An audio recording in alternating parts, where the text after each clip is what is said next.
Do you really think, given how damaged Boris Johnson is, damaged goods to much of that 2019 Conservative vote, do you honestly, hand on heart, believe he can win them back?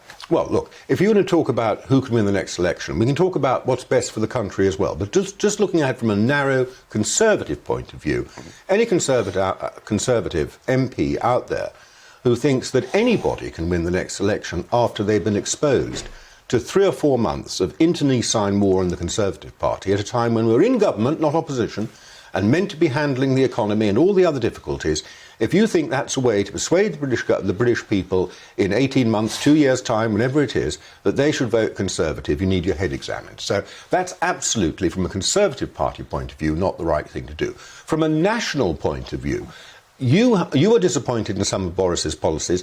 Other people are disappointed in them in other directions, and I can understand that. And there are things I think Boris has to get to grips with. So he knows, I'm sure he knows, that if he hasn't got a proper solution to the cost of living crisis now, that is number one priority, and that has to be sorted out. But there have been other number one priorities.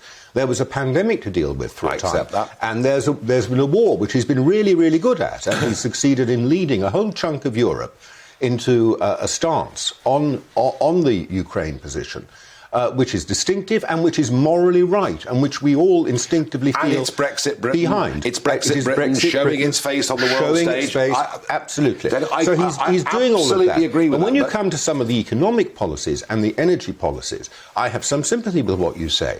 But the place to argue that out is in the political forum, whereas what's happening here, as you know, is that people are not attacking Boris for his policies.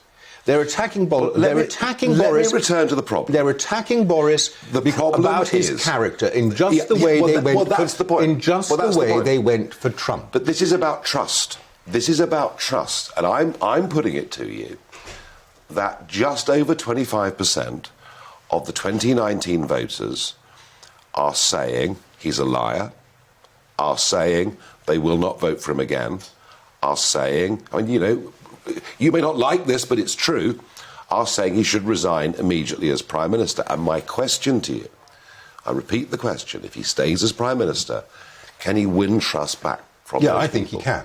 I think he can, and he can do it by showing that he's got the right economic policies. Now, so far, the government, in my view, has not got the right economic policies. OK, so he's got to change. There's got to be a better grip on economic analysis and policy, a bit more Thatcherism.